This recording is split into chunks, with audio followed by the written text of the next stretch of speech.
رسول کی آخری تقریر کو سنیں گے حجۃ الوداع جو عرفات کے میدان میں، اس وقت تقریباً 1,10,000 صحابہ تھے، اور اللہ کے رسول ان سے پوچھتے ہیں کہ میں نے میرا پیغام آپ تک پہنچایا کہ نہیں؟ اور سارے صحابہ کہتے ہیں بے شک آپ نے پہنچایا۔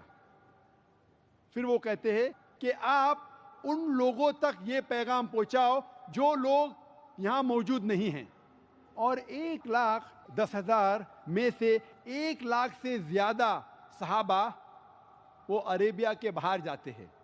کیا کرنے کے لیے؟ مسلمان کو پکا مسلمان بنانے کے لیے، غیر مسلمانوں کو اسلام کی دعوت دینے کے لیے۔ اصلاح کرنا اچھی بات ہے، لیکن یہ کہنا کہ میں مسلمان کو پہلا پکا مسلمان بناؤں گا اور پھر غیر مسلمان کو دعوت دوں گا، یہ غلط ہے۔ جب آپ مسلمان سے ملتے ہیں ان کے ساتھ اصلاح کرو، جب غیر مسلمان سے ملتے ہیں ان کے ساتھ دعوت کرو، دونوں ساتھ ساتھ ہونا چاہیے۔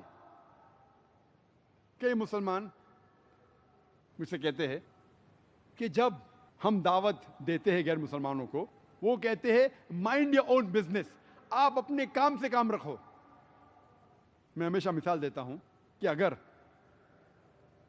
آپ اپنے فیملی کے ساتھ کوئی ہل اسٹیشن جاتے ہیں، مہابلیشور، اور وہاں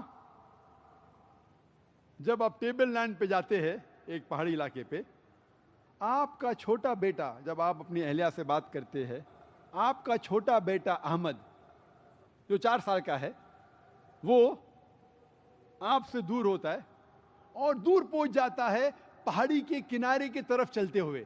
جب آپ کو پتہ لگتا ہے کہ احمد آپ کے ساتھ نہیں ہے، تو آپ دیکھتے کہ وہ دور پہنچ گئے پہاڑی کے کنارے پہ۔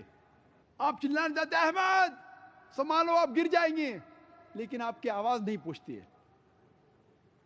اس پہاڑ کے کنارے پہ ایک انسان اپنے ہاتھ پہ ہاتھ باندھے ہوئے نظارے دیکھ رہا ہے۔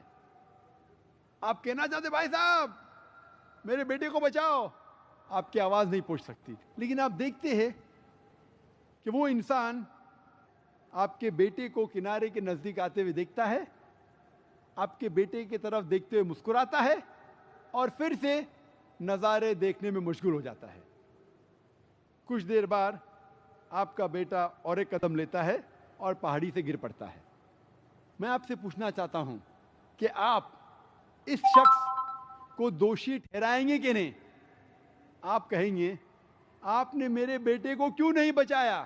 آپ کے اتنے قریب تھا، آپ کو ایک قدم لینے کی ضرورت بھی نہیں تھی، صرف ہاتھ آگے کرتے تھے اور میرا بیٹا بچ جاتا تھا۔ لیکن وہ شخص کہیں گا آپ سے I was minding my own business، میں اپنے کام سے کام رکھ رہا تھا۔ اور دیکھے جاؤ تو وہ صحیح کہہ رہا ہے۔ اس نے تو آپ کے بیٹے کو دھکا نہیں مارا، اس نے نہیں کہا آپ کے بیٹے سے کہ آپ خود ہی مارو، وہ اپنے کام سے کام رکھ رہا تھا۔ پھر بھی آپ اس شخص کو دوشی ٹھہرائیں گے کہ نہیں؟ آپ کہیں گے میرا بیٹا تو معصوم تھا، یہ شخص اللہ نے اس کو سمجھ دی، صرف ہاتھ آگے کر لیتا اور میرا بیٹا بچ جاتا۔ پھر بھی آپ اس شخص کو دوشی ٹھہرائیں گے۔ اسی طریقے سے اگر کوئی غیر مسلم آپ سے کہتا ہے جب آپ دعوت کر رہے اس سے کہ آپ اپنے کام سے کام رکھو، تو آپ اس کو جواب دینا چاہیے وہی تو میں کر رہا ہوں، میں اپنے کام سے تو کام رکھ رہا ہوں۔ ہر مسلمان کا فرض ہے کہ وہ غیر مسلمان تک دعوت پہنچائے، تو یہ تو میرا فرض ہے، میں میرے کام سے ہی کام رکھ رہا ہوں، میرا فرض ہے کہ میں آپ تک دعوت پہنچاؤں۔ اور اگر آپ دعوت نہیں پہنچائیں گے، آخرت کے دن پہ یہ غیر مسلم یا آپ کا غریبان پکڑیں گے، کہیں گے کہ اللہ نے ان کو تو ہدایت دی، ان نے لیکن ہم تک دعوت نہیں پہنچائی۔ اس وقت آپ کیا جواب دیں گے؟ اگر آپ کا پڑوسی مشرک ہے اور آپ نے اپنے پڑوسی تک دعوت نہیں پہنچائی اور اس کا انتقال ہو جائے گا، آخرت میں اللہ ان سے پوچھے گا کہ آپ نے اسلام کیوں نہیں قبول کرا، تو ان کو بھیجیں گے جہنم میں۔ آپ سے پوچھیں گے کہ آپ نے اپنے پڑوسی کو دعوت دی کہ نہیں، اور اگر آپ کہیں گے نہیں تو آپ بھی اس کو فالو کریں گے۔ ہر مسلمان کا فرض ہے کہ کہ وہ غیر مسلمان تک اسلام کی دعوت پہنچائے.